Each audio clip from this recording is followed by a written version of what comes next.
Good evening and welcome to another edition of Real Talk with Michelle. My guest this evening is SallyAnn Gray. Sally is an educator. She is also the author of 3 books. Join me this evening as she shares her personal and professional journey. I hope that you will be blessed. I hope that you will be encouraged. And I hope that you will be uplifted to reach your full potential as she shares with us her journey. Sally, good evening and welcome to the show. Thank you so much for having me, Michelle. You're welcome, you're welcome. I'm really looking forward to the conversation that we're about to have. Me too.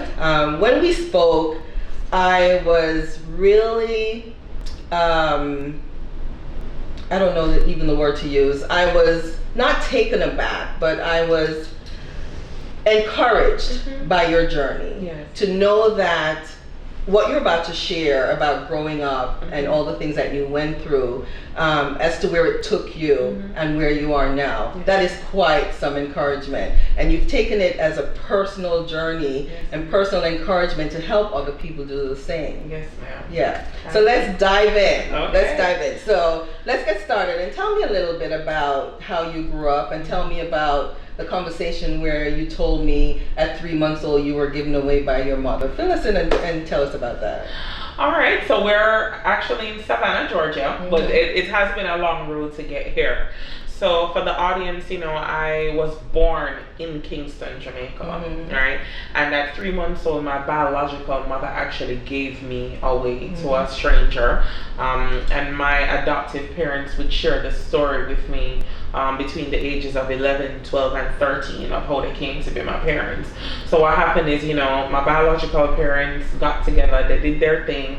My mother found out that she was pregnant. They weren't in a relationship or anything.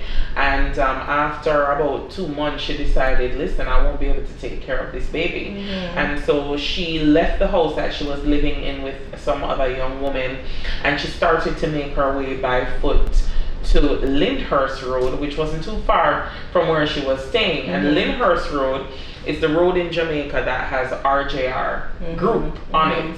So this would have been back in 1981, right? So it was RJR radio at the time. And she was trying to get to the radio station to just say, hey, I have this baby. Can someone here make an announcement? Help me. I can't take her back home. Right. Seeking help. And while she was walking down the street, it started to drizzle. And so this gentleman saw this young lady with a young baby in her hand. It's drizzling. And so he decides, listen, I'm going to stop to ask her if she needs help or if she needs a ride. And so when he stops, he asks, ma'am, can I help you? And then she gets into the car and she starts to explain to him, the whole situation that she had this baby. She doesn't have any money. She doesn't have stable work. She doesn't want to do anything that she'll regret. She just needs to be able to give the baby away. So that gentleman, Selburn Sharp, who is my father, he and his wife were unable to have biological children of their own. And so hearing this story, and seeing the desperation in her spirit, he decided, listen, I better take this baby. So back in the day, so my parents are educators, but at that time, my father was not only a lecturer in Jamaica, but he was also an insurance agent. So this is 1981. There are no phones. There's not a lot of technology. So my father told me, what happened. So he had this mutual life insurance book in the car. Like you meet people and you're writing down their name and you're trying to get information to be able to sell life insurance to them. And so he took some information from her and then she just handed me over. She had one small baby bag for me that had like a knitted sweater, and it had my birth paper from Kingston Public Hospital, KPH. And she gave him some basic information about herself. And then she left. He stopped. She, came out the car. And then he placed me on the front passenger seat and barricaded me in with the baby bag. The best he could do, obviously he's about his business. He doesn't have any children. There is no car seat in the car. And so he takes his time driving me home to his wife, who was on her knees praying for our baby. Wow. Because, you know, she had suffered about three weeks prior to that day. She had suffered her third and final miscarriage. And the doctors at the university hospital told her she wouldn't be able to have biological children. Wow. And so she was praying for our baby. Look at God. Yeah, God is good. God, the timing of everything aligned so well. Absolutely. Wow. So tell me how that affected you growing up, knowing the being given away. Because for a lot of people, if that happened, or I'm sure it does to children today, being given away can morph into a lot of things. Right. You know, feeling unloved, unwanted. But you are blessed with a family, with parents who loved and accepted you. Yes. But you, as the individual, tell me how tell me how that affected you growing up. So disclaimer: I'm from a very good family, very balanced family. I didn't have issues with my parents. I was not a victim of any kind of abuse or anything like that. However, once I recognized that my last name was different from theirs, because I'm now a foster child. Right. I'm not as a result of a formal adoption, so I don't have my parents' last name. Matter of fact, for many years they tried to find my biological mother and locate my biological father so that they could get them. Back in the day, it was like a process where you would go to Jamaica House and then you would have some legal, you know, some lawyers and try to get it official, but that could never happen because they could never get both of them located at the same time. And so that was difficult for them. So they just have this birth paper and they're just raising me. You know what I'm saying? You know, in Jamaica and back in those days, a lot of people aren't asking a whole bunch of questions either. So when I recognized that my last name was different from theirs, right around the time of common entrance, and so for the persons who are non-Jamaican or non-Caribbean, there's a specific exam that we have to do when we're in grade 6 in Jamaica that allows us to matriculate into high school. And so at that time, our exam would have been called the common. I don't know what you did, Michelle. Was it common entrance? And it has evolved to this day. So when I'm getting ready to do my common entrance and I realized, okay, my last name is different from theirs, I went and I started asking questions. And it was at that time that my parents started to bit by bit, piece by piece, share with me or unveil the story. And I didn't take it very well. And at the time, I could not process it for the miracle that it was. And so for me, it was a blessed burden. It was a blessed burden, but it was a miracle.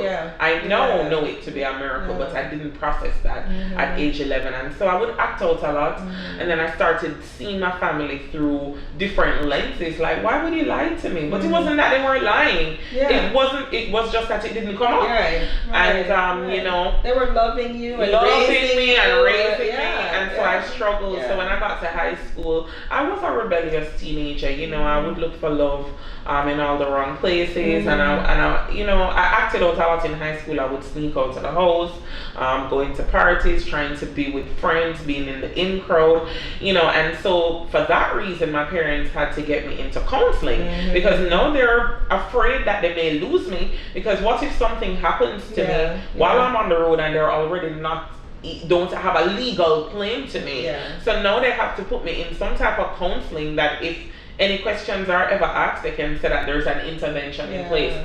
And so it was through that counseling that I was diagnosed with attention deficit hyperactivity disorder, ADHD. And so as a high school student at St. Andrew High School for girls at that time, and back in those days, 1999, early 2000s, when I was in high school, special ed wasn't really a thing in Jamaica, and so I was largely misunderstood, I would say.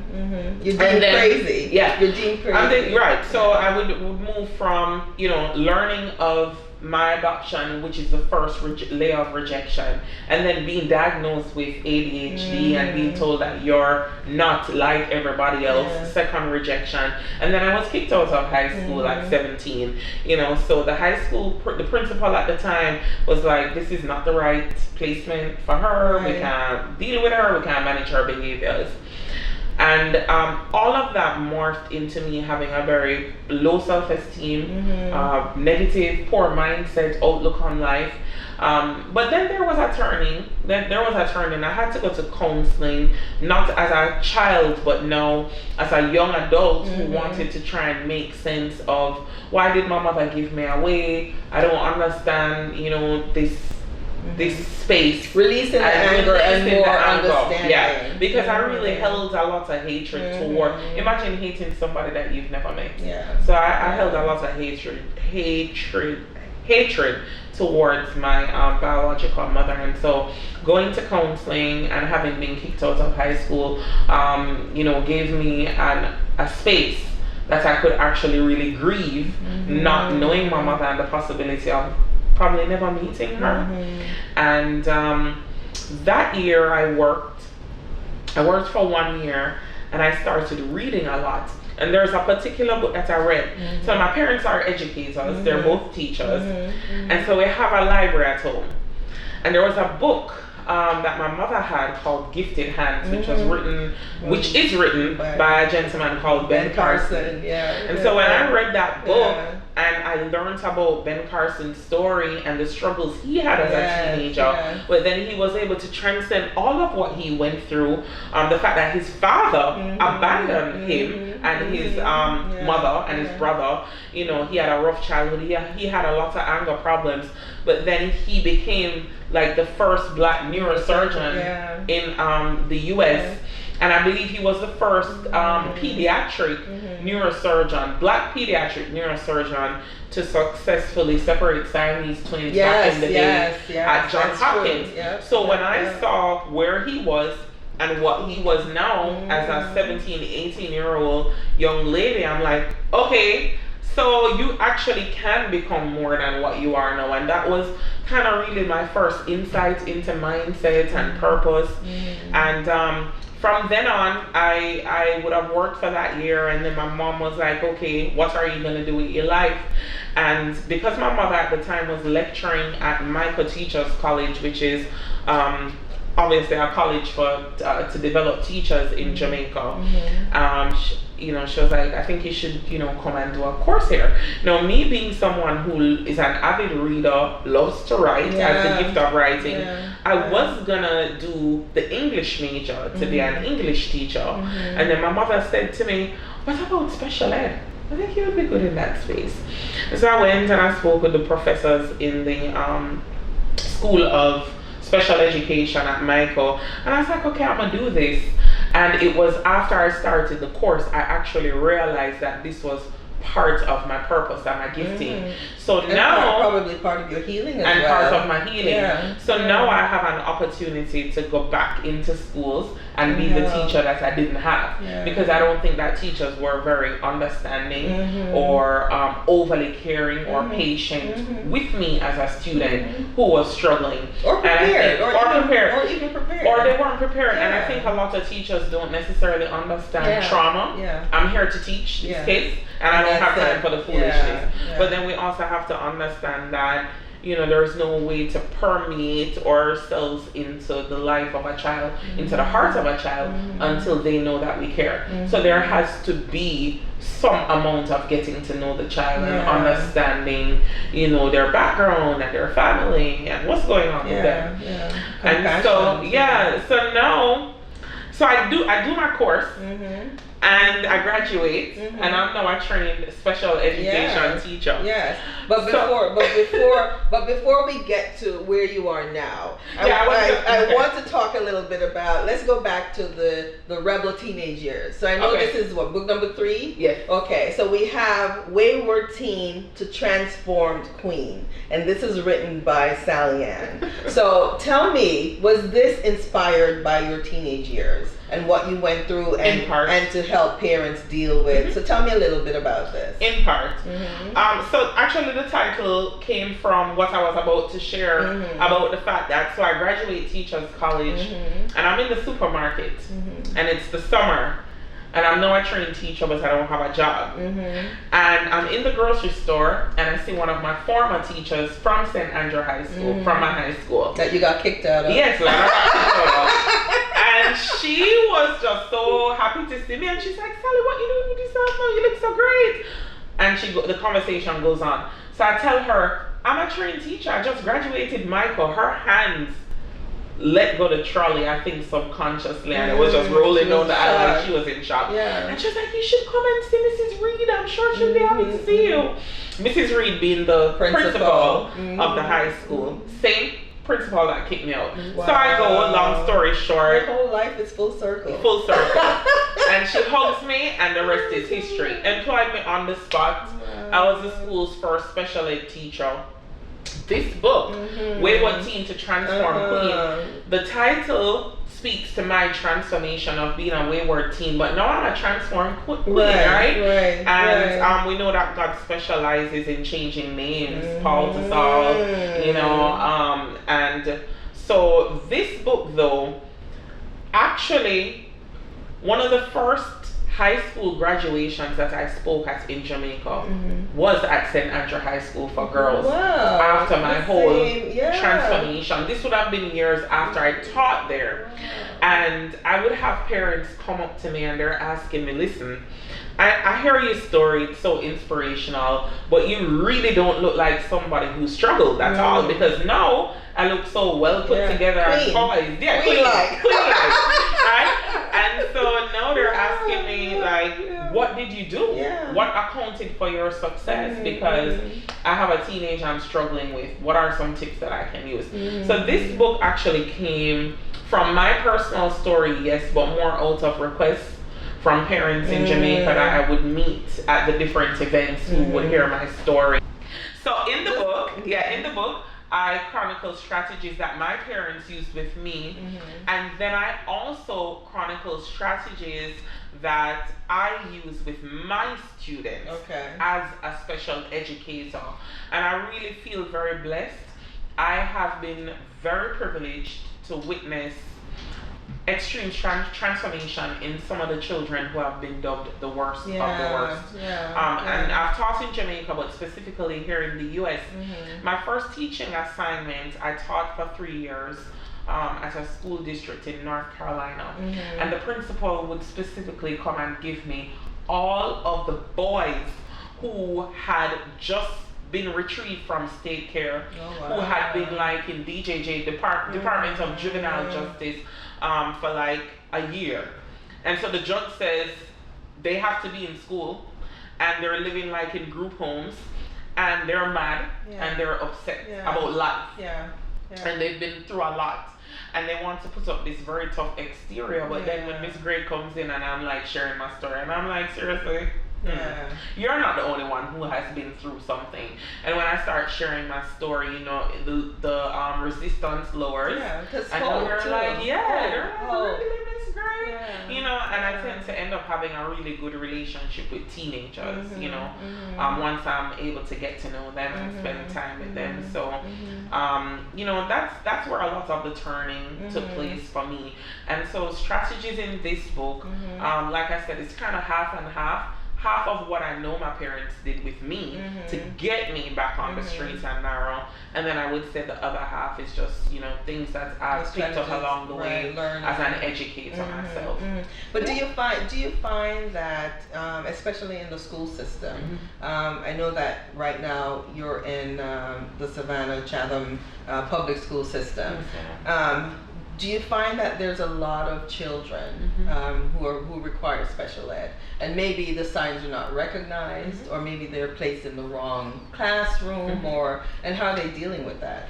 Well, I would say for the most part, if we're to do a comparison of where the Caribbean is collectively, the US, Canada, Finland and some other European countries, America is pretty much within the forefront of being able to identify special needs and provide services.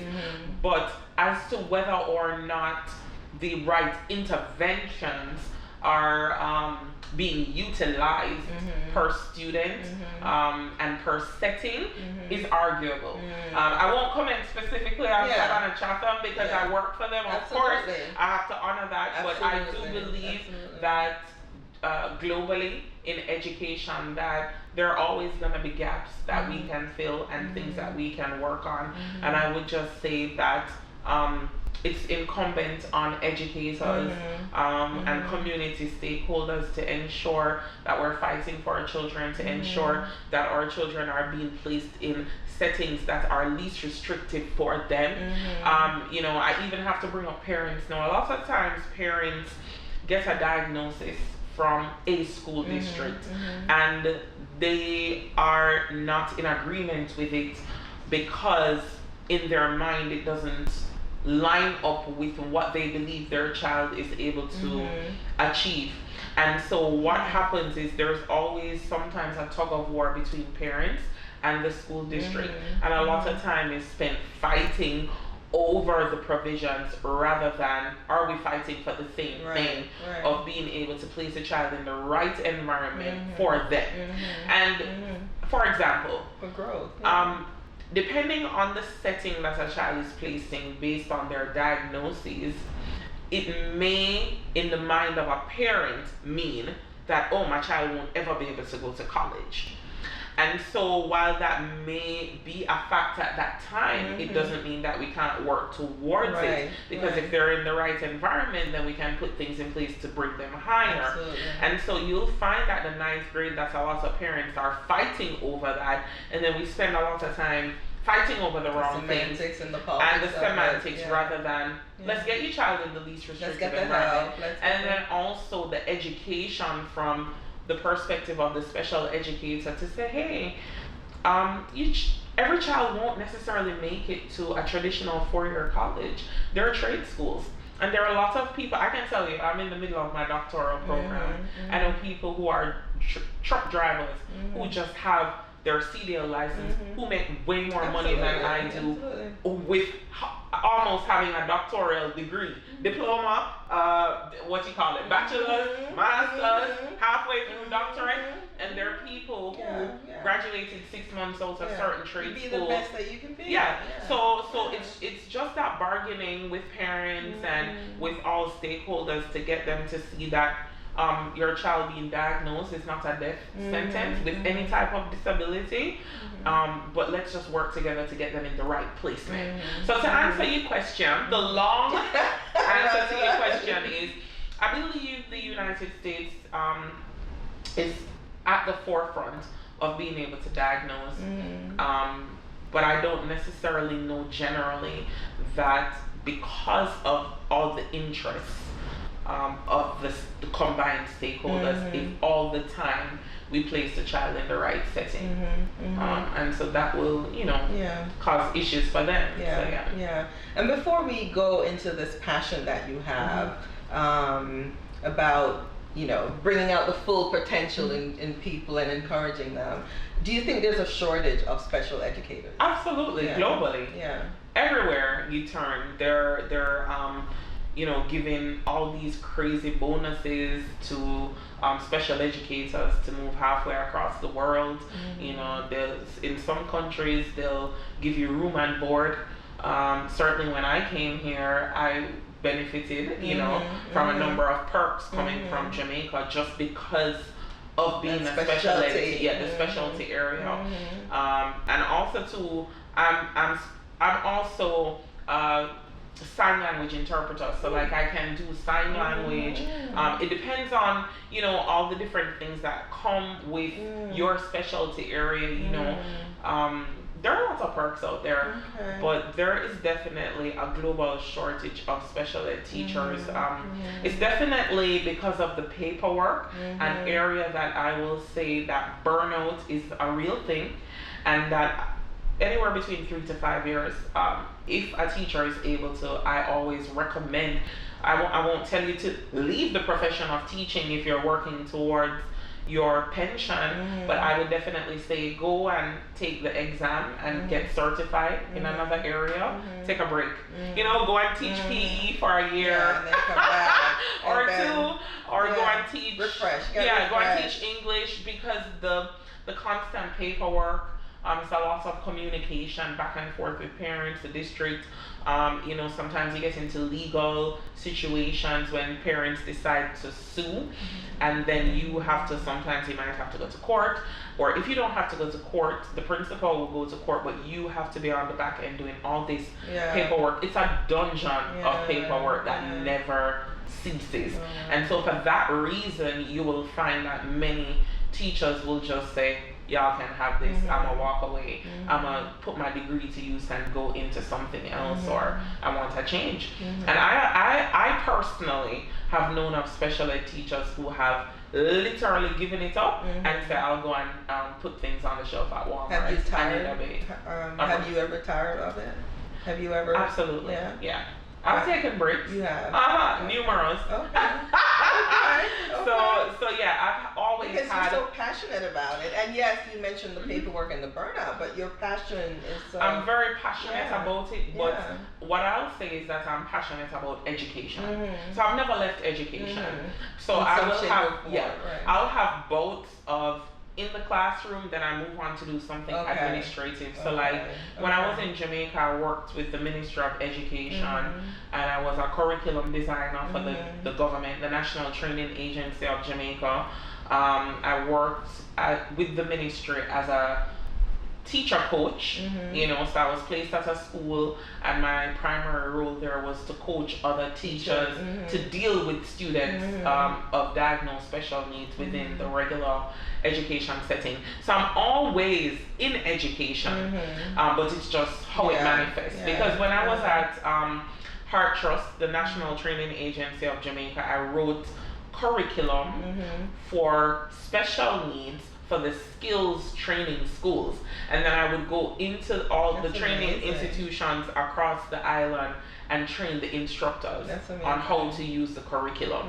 So I've always been in special ed, but it's just at different, you know? And then every now and again I'm like, okay, I miss the kids. I want to get back in the classroom. You gotta go back. And you've been doing it now for 20-something years? 21. I graduated Teachers College in 2001.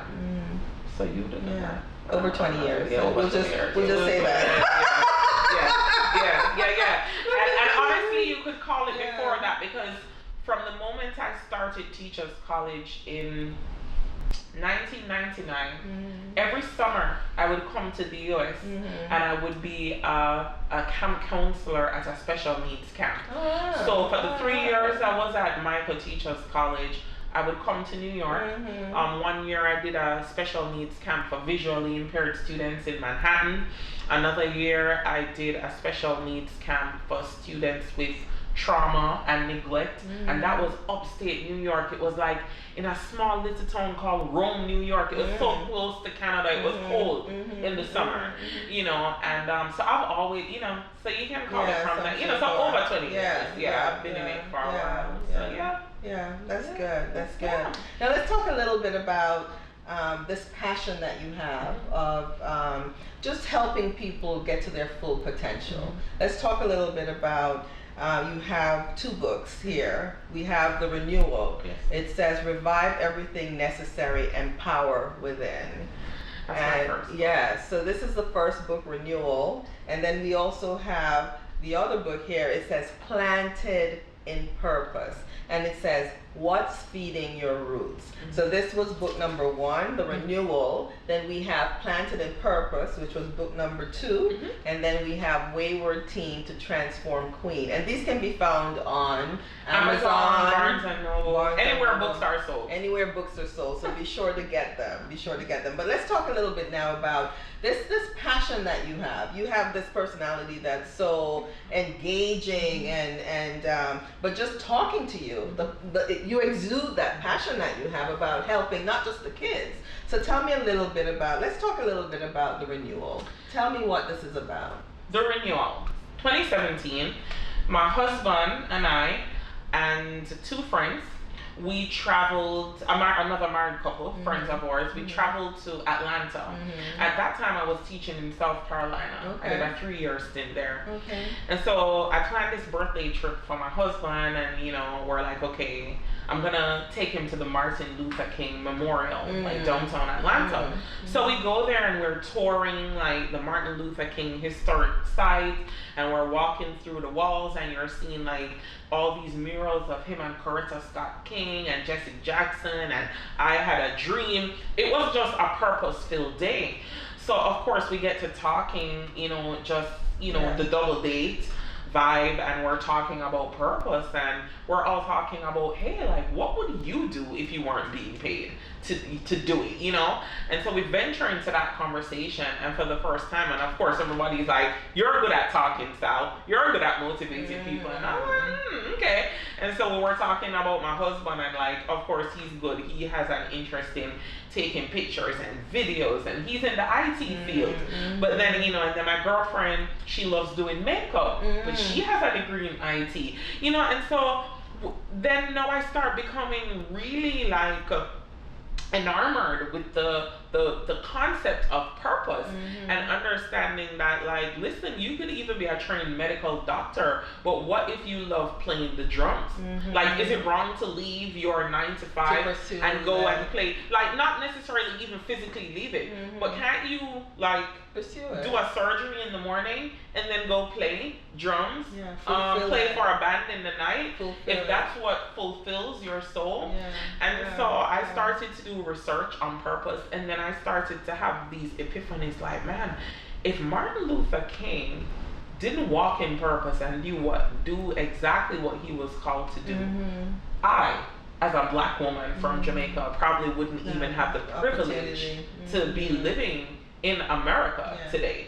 And so at that point I was like, I'm gonna have to do something. And so at that time, my husband and I decided we're gonna start reading some books. I had always been a reader, but over the years you kind of slack off. So the first book that we read was this book called 6 Months to Six Figures. And so that morphed into all the 100 other books that we've read and audiobooks we started to listen to. We started to listen to Jim Rohn. I started to listen to Les Brown through YouTube, and I become enamored with motivation and inspiration and purpose. And so it was out of that trip and that journey and reading books that I decided I have the gift of writing. I would write even if I weren't ever going to be paid for these books. So I'm going to use my gifts. I'm going to use my God-given gifts, and let's see what happens. So I went around the computer and I said, God, have your way. And this book was written in 3 months. Wow. It was written and published in 3 months. I started, we did the trip in January. My husband's birthday is at the end of January. February, March, April. By May, the book was uploaded to Amazon. It's so funny because, at the end of every show that I do, that's the last question I usually ask my guests. Yes. Are you living your purpose? Yes. I always ask each guest that. And when I actually went online and listened to some of your speeches that you give to people, there are a couple of videos that you have, and I was reading. Tell me, or maybe you can tell the viewers, how do you go about finding your purpose? How do you, I know we talked about, yes, you can do the surgery in the morning and play drums in the evening, but if you truly want to fulfill that purpose, what do you do? How do you go about it? What do you suggest? I don't really like to use the term finding your purpose, because your purpose is already inside you. It's more uncovering it and fulfilling it, walking in it. And so one of the things that I had read from back in the day, in the early days, was, listen, if you want to have an insight into what you're good at, call the top 5 closest people to you, be it family or friends, a combination of both, and ask them, what are the things that I do the best? what are the things that you would allow me to do for you with my eyes closed? What are some strengths that you see in me? And allow the closest people to you to speak that into your life. And then when you get that list back, start probing it. Probe it for yourself. And so when you look at that, because I can tell you, like, encouraging, talking, I've been that from I got kicked out of Andrews. I have not changed. My high school friends from Andrews, like, they'll message me on Facebook and they're like, I knew you were gonna do something like this, because I've always been a talker. Oh my goodness. And I always had, like, I was always in the middle of the mix, trying to mediate between people. I was always that girl. So, like, this doesn't surprise a lot of people that I grew up with, but I didn't know it at the time. You didn't tap into it. So I had read either in a book or an article about asking the top 5 to 10 people. So I did that. And I came back with speaker, author, motivator. Friends would tell me, it was probably repetitive. It was probably repetitive. I would feel down, and one conversation with Sal, and I'm like, I feel like I can go take on the world. So now I'm like, okay, I need to look into this. And so that's what I did. And so when I started to look at the lists and the themes of the recurring themes of the writer, the speaker, the motivator, then I came out and I started calling myself the master motivator initially. I don't call myself that anymore, but initially, because I was like, okay, well, maybe this is what I'm, really called to do. Now, even though my profession is that of teaching, your profession, you go to school for your profession. Your purpose is given by God. But your profession oftentimes ends up refining your gifts and helps to give you wisdom as to how you can utilize your God-given gifts. So I get an opportunity every day through the profession of teaching to speak life into my students, to encourage them, to motivate them. So I think it's for everyone to really probe their friends. Not just the students, the parents too. Parents, everybody. So I think it's for everybody to probe their friends, family members, people closest to them, people that know you, know your heart, know your spirit, and ask them, hey, what am I good at? What would you allow me to do for you if my eyes were closed? And then I would say from there, it's up to the person to find themes within all of that and lean into it. And also, guess what? Not to resist what you know. That was going to be my next Because a lot of times you can actually be very clear on your purpose, but afraid the fear to walk in it. That was going to be my So I think some people struggle with knowing what their purpose is, but I think more people than we think know. I think what people struggle to do is walk in it. And how will I look? Or what will people say? Can I really leave after I went to college for 7 years to get my Juris Doctor and I'm now a lawyer and I'm in this top law office and I just made partner and now you want to leave to go start a bakery because you like to bake, and then people looking at you like you crazy. So it becomes the fear. I always tell people though, walking away from your professional 9 to 5 better be something that you heard from God, because dying of hunger is a whole real thing. So what I would say is exercise wisdom at the same time. Absolutely. And so if you believe that God is calling you to do something outside of your profession, but your profession is paying the bills, I'm all in the favor of wisdom. Not going to tell anybody leave your 9 to 5 tomorrow. But what I will say is use your 9 to 5 to fund your dreams. You could do a 2-year plan. You could start on reading up about bakeries. What does it take to start a bakery? Getting prepared. You could create the name. You could have your name trademarked. You still going in the courtroom. You still doing your lawyer job. But then you get the name. You trademark the name. You get a graphic designer and you create your logo and you trademark that and you just keep putting things in the folder. And then you start deciding, what kind of bakery do I want to have? Is it going to be pastries? Is it going to be cakes? Is it going to be both? What's going to be my tagline? Then you start deciding how much money, start putting a budget together and a business plan, and then register your business, and then open a business account. And you don't have to say a word to a whole bunch of people. You could still be in the courtroom, but now you're getting joy from the fact that you have started the journey towards this thing. And then start your bakery when God says. And then once the bakery starts to generate more income than your salary, if you want to leave, then you leave. Right. You know, so I think people get so overly excited when they go to these motivational seminars, and some people walk away with the wrong idea that because it's your purpose, or this is what gives you complete joy, or you feel the Lord is pulling you to do it. But God also gives us common sense and good wisdom, and I don't think He intends for anybody to go hungry. I can't speak for Jesus, but I don't think He intends for anybody to go hungry or homeless. So I just think that we should just use good wisdom and do the transition gradually. And then here's the thing: make sure that whilst you're in your fearful stage and whilst you're in your stepping out stage, I always tell people, sharing is not the problem. Who you share with is. You have dream killers. You have destiny snatchers. And you have people who will talk you out of your own dream that you're already fearful of before you have an opportunity to delve into it and explore it. So I'm saying talk to somebody, but be very discerning about who you are sharing these dreams with. My mom always said, don't tell your plans to the devil. Right?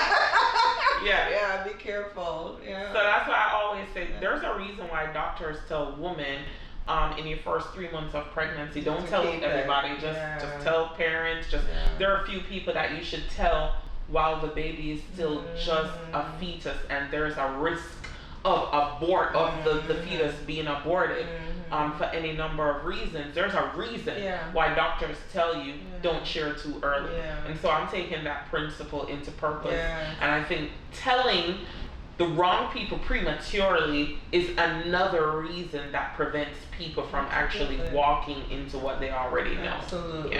That's amazing. That's some amazing advice right there. That's amazing advice. Now let's talk about planted in purpose. So you're given the steps as to how to, take those steps into unveiling your purpose. So let's talk about planted in purpose. So Planted in Purpose is my second book. I got really revved up after I wrote the renewal.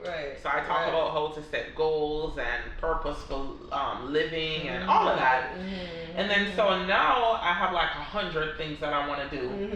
And if you're not careful, when you get really excited, you will have like 100 things on the table, and you have all these projects started and nothing completed. And so when you have too many things pulling you in too many directions, that's when procrastination sets in, because you become overwhelmed and you don't know where to focus your energy. And so that's where Planted in Purpose. Planted in Purpose was actually, I wrote this book for me to keep me focused. So Planted in Purpose is for the procrastinator, the person who has 100 things that they're trying to do. It's like you have all these balls, and you can't take a breath to really catch any one of them. And so it's like, calm down, stop. Let's start with the lowest hanging fruit. Let's start with what's most important right now. Let's finish what will move the needle right now, and then go to the next thing. And so I had to learn that, Sal, even though you're excited about doing all of these things, even though God showed you something, even though someone may have spoken something into your life, I had to learn right thing, right time, right place, right season. And so lots of people have spoken things into me and my husband's life, but we had to learn there are things that probably won't manifest for another 5-10 years. And so it's not for me to stress about and run out of breath. It's what's before me right now to complete. And if I complete this, does it put me in a better position to prepare ourselves for what we know is going to come in the next 5 years? And so this book is about just planting yourself in purpose, watching what's feeding your roots so you can remain rooted. And I talk a lot about right time, right place, right thing, right order. And you can be doing the right thing at the wrong time, and it doesn't really manifest. the way you intended because you're all over the place. So that's what planted in purpose is all about. Yes. That's some good and exciting steps and information. So as we prepare to close, again, like I mentioned before, I always ask the guests, are you living your purpose? But I think we already covered that for you.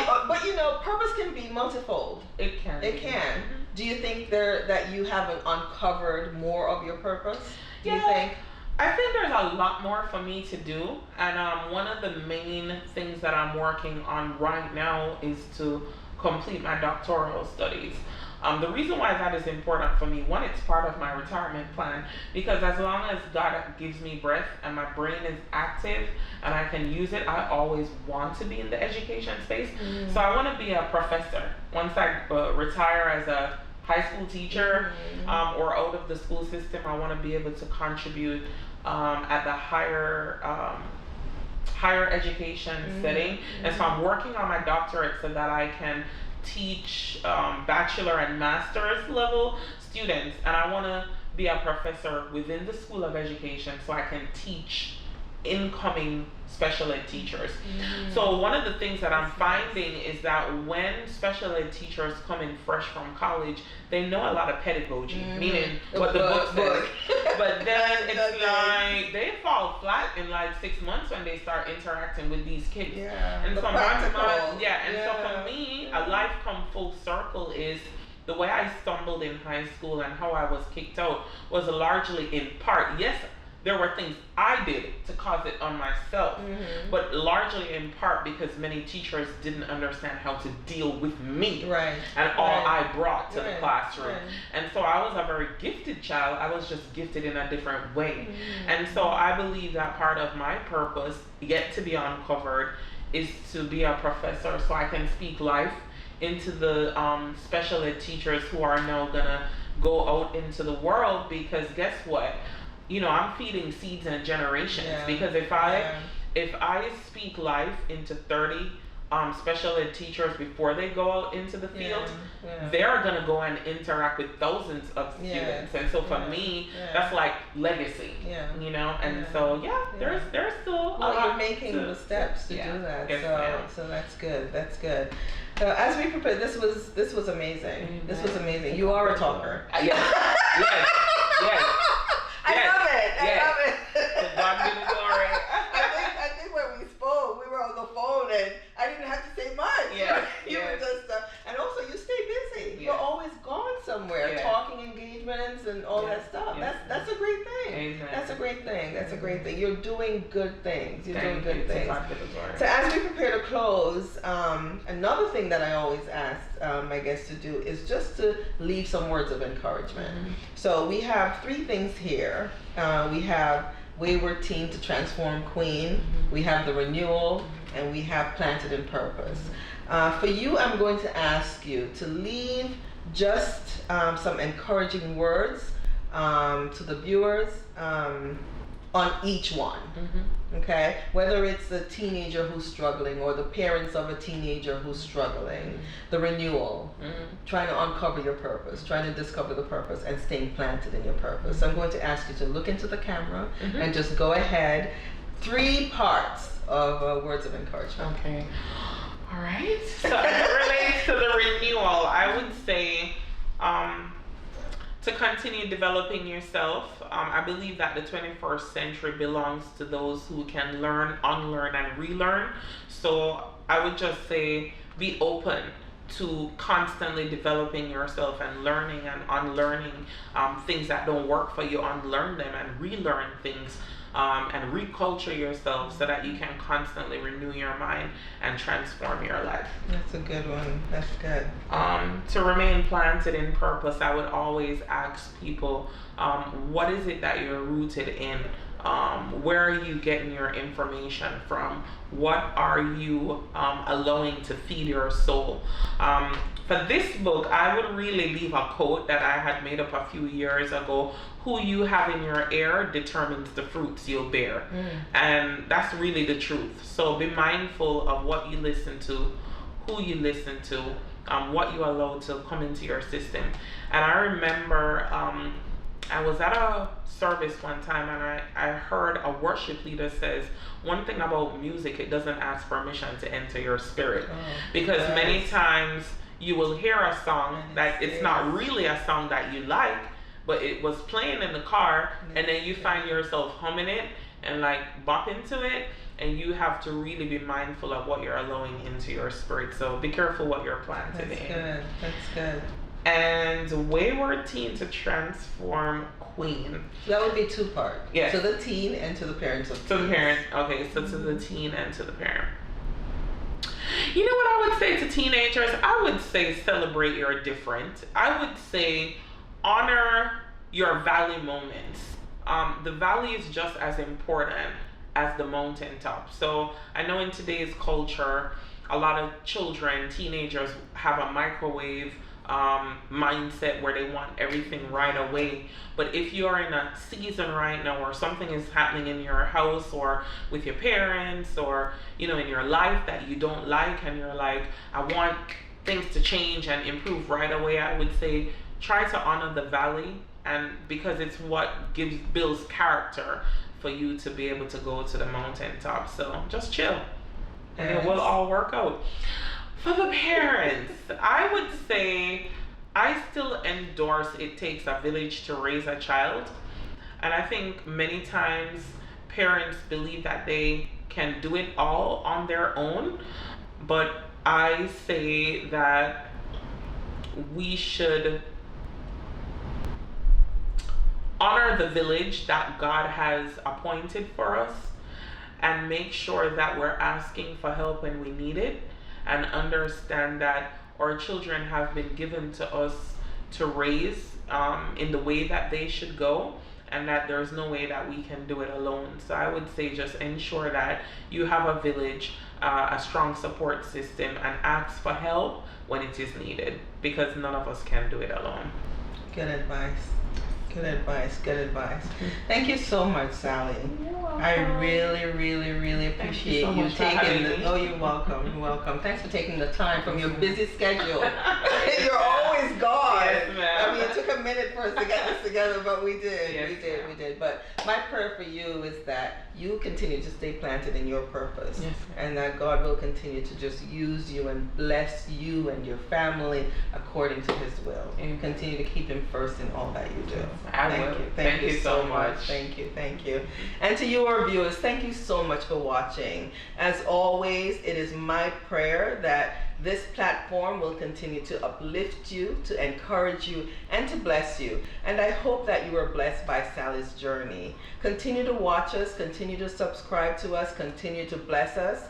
And if you wish to reach out to us, we can be reached at realtalkwithmichelle1@gmail.com. Until next time, let's have some real talk.